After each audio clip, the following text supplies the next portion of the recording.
कहानी पूरी तरह बदल चुकी है। अनु के सामने अब उसकी जिंदगी का सबसे बड़ा फैसला खड़ा है। जैसे ही उसे पता चलता है कि उसकी माँ ने आर्यवर्धन के साथ रिश्ता तोड़ने का फैसला कर लिया है, उसके पैरों तले जमीन खिसक जाती है। घर पहुंचते ही उसकी माँ उसे समझाने लगती है कि ये फैसला उसके भले के लिए है, उसे आगे बढ़ना चाहिए और आर्यवर्धन को भूल जाना चाहिए। माँ की आंखों में डर है, लेकिन अनु के दिल में सिर्फ प्यार। इस बार अनु चुप नहीं रहती।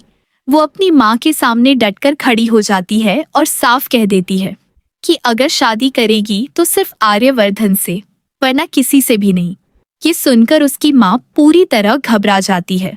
उसे यकीन ही नहीं होता कि उसकी बेटी अब उसके खिलाफ खड़ी हो गई है। वो बार बार उसे समझाने की कोशिश करती है, लेकिन अनु इस बार अपने फैसले से पीछे हटने वाली नहीं है। इसी बीच एक बड़ा मोड़ आता है। अनु के पिता, जो अब तक शांत थे, वो बेटी का साथ देते नजर आते हैं।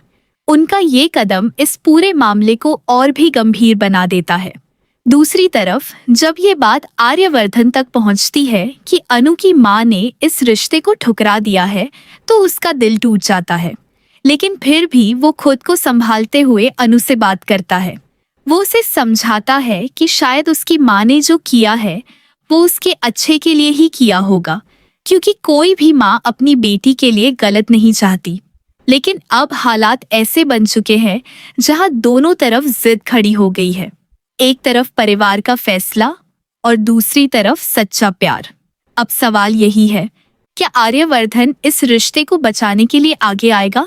क्या वो अनु की माँ को मना पाएगा, या फिर हालात दोनों को अलग कर देंगे? आने वाले एपिसोड में ये टकराव और भी बड़ा होने वाला है।